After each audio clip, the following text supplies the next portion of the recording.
Hi, I'm Faith Pinot from LA Times Studios in Washington, D.C. Here's some of today's top stories from the LA Times. The Senate has taken its first real step toward ending the record-long government shutdown, but not everyone's happy about the potential deal. According to reporters, the Senate voted 60-40 Sunday night to move forward with a plan to reopen the government. The agreement, backed by a small group of moderate Democrats and independents, would fund most agencies through late January. But it would delay negotiations over Affordable Care Act subsidies until mid-December. The breakthrough came when Senators Jeanne Shaheen, Maggie Hassan, and Angus King agreed to move forward after 6 weeks of gridlock. The plan would also reverse mass federal layoffs and guarantee back pay once the shutdown ends. However, the move angered many Democrats who want the subsidies extended now. Senate Minority Leader Chuck Schumer voted no, saying Democrats can't, in good faith, move ahead without health care protections, while Vermont Senator Bernie Sanders called the proposal a, quote, horrific mistake. Take a listen to what House Minority Leader Hakeem Jeffries said Monday morning about negotiations. Our fight in the House of Representatives will continue to address the Republican health care crisis. We'll continue that fight today, tomorrow, this week, this month, next month, this year, next year. We're going to continue that fight to fix our broken health care system and lower the high cost of living for the American people. Meanwhile, Republican leader John Thune called the vote long overdue, urging both sides to act quickly as flight cancellations, food aid delays, and unpaid federal workers pile up. The Senate could pass the measure sometime this week, though House Democrats are already blasting it as a betrayal for dropping the health care fight. And the Supreme Court shut down a final challenge to same-sex marriage rights Monday, rejecting an appeal from former Kentucky clerk Kim Davis, the official who refused to issue marriage licenses nearly a decade ago. According to David Savage, the justices denied Davis's appeal without comment, ending her years-long court battle that started in 2015. Back then, she repeatedly denied marriage licenses to same-sex couples, even after the Supreme Court's landmark decision that same year, which said marriage is a fundamental right guaranteed to everyone. She appealed after one couple sued and won, forcing her to pay $100,000 in damages for violating the couple's constitutional rights. At the same time, Davis argued her religious beliefs should have shielded her from being sued. And in her latest appeal, Davis went even further, asking the Supreme Court to reconsider the original 2015 decision. But the justices declined, signaling no appetite to revisit same-sex marriage. The move eases fears among LGBTQ+ advocates who worried the court's conservative majority might take up new challenges after overturning Roe v. Wade in 2022. Justice Amy Coney Barrett, however, recently called marriage a, quote, fundamental right in her new book, reinforcing the court's stance.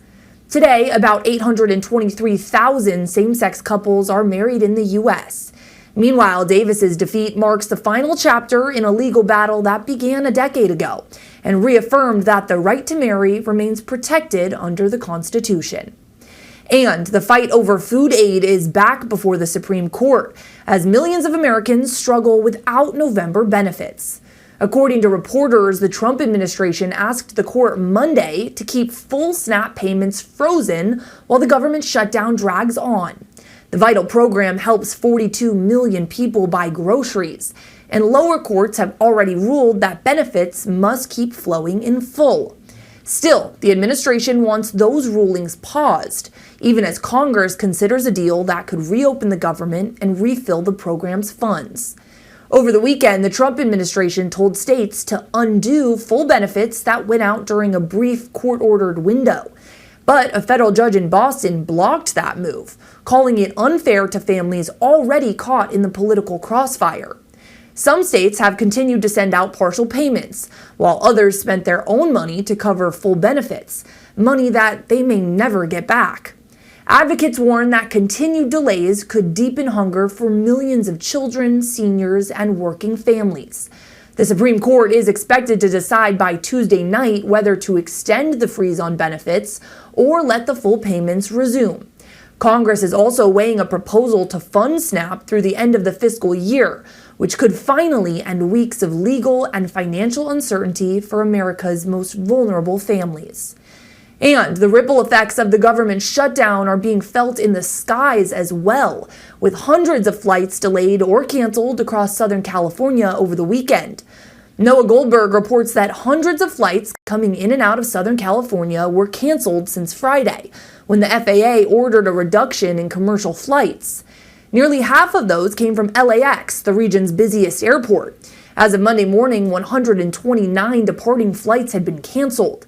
Meanwhile, San Diego International wasn't far behind, reporting just over 100 canceled departures. But compared to other major hubs, LAX is still faring just slightly better. Just 3% of flights out of LAX were canceled Monday. That's compared to up to 11% at airports in Chicago and New York.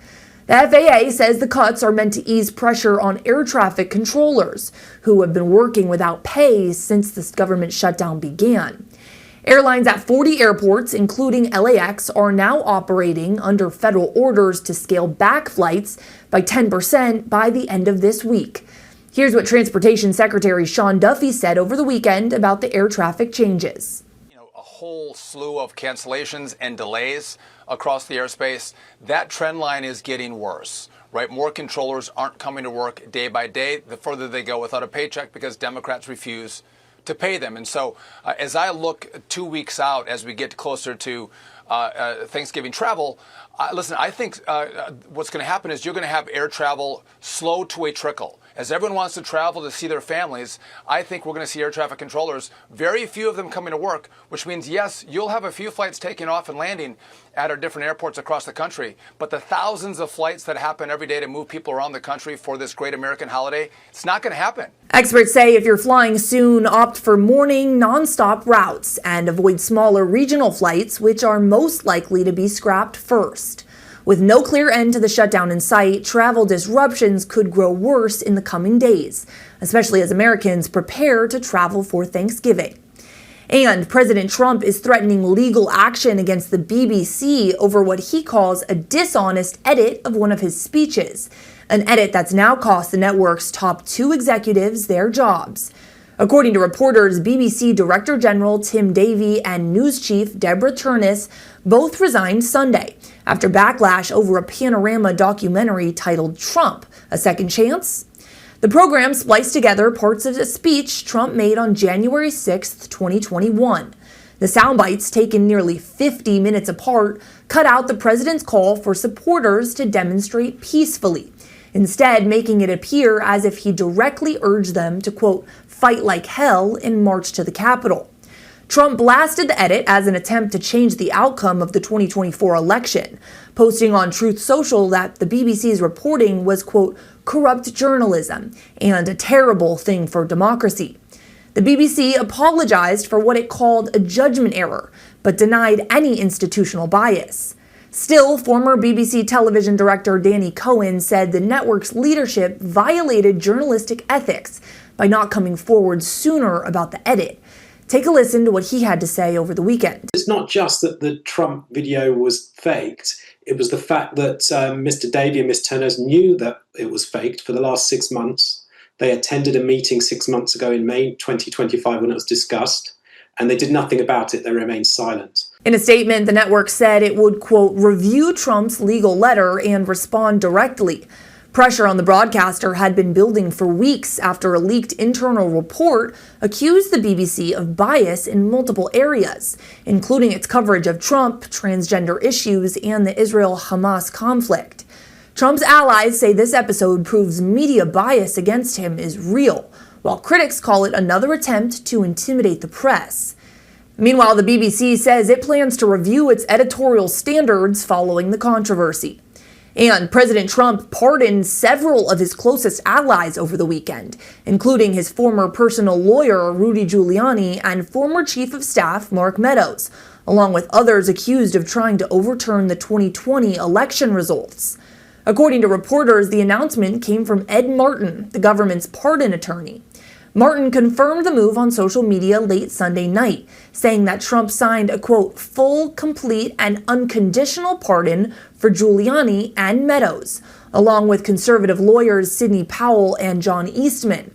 The pardon also extends to Republicans who acted as fake electors in 2020, accused of submitting false certificates claiming Trump won in states that he lost. None of those pardoned face federal charges, but the move still sends a political message. The announcement called the prosecutions against Trump a, quote, grave national injustice, and said the pardons were meant to promote national reconciliation. Trump himself is not included in the pardon, though he was indicted on felony charges for working to overturn his 2020 defeat. However, after Trump's victory over Kamala Harris, the Justice Department dropped the case, following policy that bars prosecuting a sitting president. That's it for now. To read these stories and more, be sure to subscribe to the LA Times.